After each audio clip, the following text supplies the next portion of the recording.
Honours প্রথম বর্ষের মৌলিক পরিসংখ্যান কেন্দ্রীয় প্রবণতার পরিমাপ তৃতীয় অধ্যায় প্রথম বর্ষের জন্য আর কি। এই অধ্যায়ের আমরা অনেক কিছু শিখেছি। আমরা এই অধ্যায়ের শেষের দিকে, যারা আগে লেকচারগুলো দেখোনি, এই যে এখানে প্রথমে আই বাটনে প্রথমে যে প্লে লিস্টটা দেওয়া আছে অথবা ডিসক্রিপশন বক্সে তোমরা দেখতে পারো যে অনার্স প্রথম বর্ষের জন্য মৌলিক পরিসংখ্যান একটা প্লে লিস্ট দেওয়া আছে। ওখানে পরিসংখ্যানের সব ভিডিও রয়েছে, তোমরা ওখান থেকে দেখে আসতে পারো।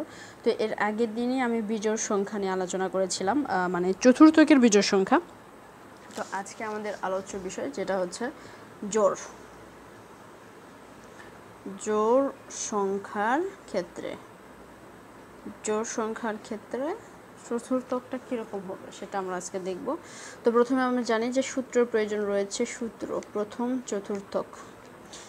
চতুর্থকের সূত্র দেখো 1n তম পদ যোগ 1n ভাগ 4 যোগ 1 তম পদ ভাগ 2। এটা প্রথম চতুর্থকের সূত্র।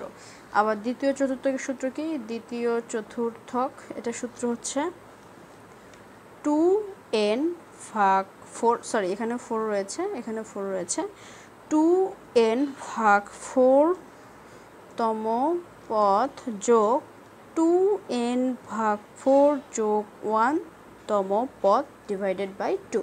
তারপরে রয়েছে আমাদের তৃতীয় চতুর্থক। আচ্ছা, তৃতীয় চতুর্থক হবে 3n ভাগ 4 তম পদ যোগ 3n ভাগ 4 যোগ 1 তম পদ ভাগ 2। অর্থাৎ এই যখন প্রথম বলবে তখন এই n এর জায়গাতে 1 হবে এবং এই n এর জায়গাতে 1 হবে। যখন দ্বিতীয় বলবে তখন এই সবগুলোতে 2 হবে। যখন তৃতীয় বলবে শুধু 3 আর বাকি সবগুলো প্রায় সেম থাকবে। আচ্ছা ঠিক আছে, এখন আমরা মূল অঙ্কে চলে যাই। তো আমাদের একটা অঙ্ক দেওয়া হয়েছে, সে অঙ্কটা হচ্ছে 8 6 3 4 2 5 7 9। তো বলছে এটা চতুর্থক নির্ণয় করো। দেখা যাক আমরা অঙ্কটা সাজাই, তারপর আমরা প্রথম চতুর্থক বের করি, দ্বিতীয় চতুর্থক বের করি। তো এটার আমরা বের করব প্রথম ও দ্বিতীয় চতুর্থক। আচ্ছা 7 9। আচ্ছা, তো সংখ্যা হচ্ছে আমাদের এই কয়টা। তো আমরা জানি যে সংখ্যাগুলোকে ছোট থেকে বড় অনুসারে সাজাতে হয়। তো এখানে কি লিখবো আমরা? তথ্যমান x দিলাম। তারপরে সব থেকে ছোট সংখ্যা এখানে কত রয়েছে? 2 রয়েছে। 2 এর পরে কত রয়েছে সংখ্যা? 3 এর পরে রয়েছে 4 এর পরে রয়েছে হচ্ছে 5 এর পরে রয়েছে হচ্ছে আচ্ছা 6 এর পরে রয়েছে 7 এর পরে 8 এর পরে হচ্ছে 9। তো এই হচ্ছে আমাদের মোট। আমরা ছোট থেকে বড় অনুসারে সাজিয়েছি। এখন দেখবো এখানে কয়টা সংখ্যা রয়েছে। 1 2 3 4 5 6 7 8, অর্থাৎ n = 8। তার মানে n এর মান হচ্ছে জোড় সংখ্যা 8। তার মানে আমরা বলেছি যে আজকে আমরা জোড় সংখ্যা চতুর্থক করব। তার মানে আমাদের ঠিক আছে। এখন আমরা প্রথম চতুর্থকটা বের করার চেষ্টা করি। আমরা এখানে প্রথম চতুর্থকের সূত্রটা কি? 1n ভাগ 4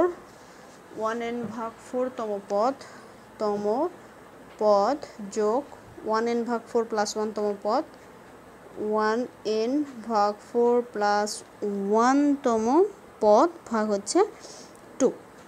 এখন দেখো আমরা শুধু এখানে মান বসাবো, যে 1টা ওই রকমই থাকবে। n এর জায়গায় আমাদের কত বসবে? 8 ভাগ 4 তম পদ যোগ 1, এখানে না লিখলেও হবে। আচ্ছা ঠিক আছে, আমরা লিখি 1। n এর জায়গায় বসবে 8 ভাগ 4 প্লাস 1, এখানে ইন্টু 18 আবার বলা যাবে না, তম পদ। আচ্ছা ভাগ 2। তাহলে পরের লাইনটা দেখো, 8 দ্বারা 1কে গুণ করলে 8 হয়। 8 ভাগ 4 তম পদ যোগ 8 ভাগ 4 যোগ 1 তম পদ ডিভাইডেড 2। তাহলে এখানে এক কাজ করো, 8 দ্বারা 4কে ভাগ করো, কত হয়? 4, কাটাকাটি করলে হয় 2। আচ্ছা এই লাইনটা আমরা এখানে লিখি যে ইকুয়াল টু 2, এখানে কত? 2 তম পদ। এই তম পদ কথাটা কিন্তু লিখতে হবে, যোগ হচ্ছে 8 ভাগ 4 যোগ 1 যদি করা হয় তাহলে 3 তম পদ ডিভাইডেড বাই 82। তাহলে 2 তম পদ আমাদের কত? এখানে যদি আমরা দেখি যে 2 নম্বরে কোন পদ রয়েছে? 1 2 নম্বরের পদ হচ্ছে 3 রয়েছে, তাহলে 3 যোগ 3 নম্বরের পদ কত রয়েছে? 1 2 3, তাহলে 4। 3 যোগ 4 ভাগ 2। তাহলে 4 আর 3 কত হয় 7, 7 ভাগ 2, 7 ভাগ 2 কত হয় 3.5। তার মানে আমাদের প্রথম চতুর্থক হবে 3.5। শেষ। আমি বের করে দিতে চেয়েছিলাম যে দ্বিতীয় চতুর্থকটা আমি বের করতে চেয়েছিলাম। আচ্ছা, দ্বিতীয় না, তোমরা তৃতীয় চতুর্থকটা বের করবা।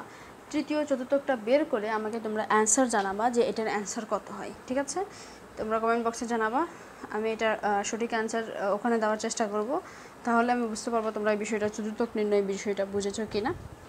আমি বের করে মানে চাইলাম যে আমি তৃতীয় চতুর্থকটা বের করে দেই, কিন্তু দেখি তোমাদেরও একটু প্র্যাকটিসের প্রয়োজন রয়েছে। শুধু ভিডিও লেকচার তো দেখলেই হবে না, সঙ্গে সঙ্গে প্র্যাকটিসও করতে হবে। তো সে পর্যন্ত সব ভালো থাকো, সুস্থ থাকো।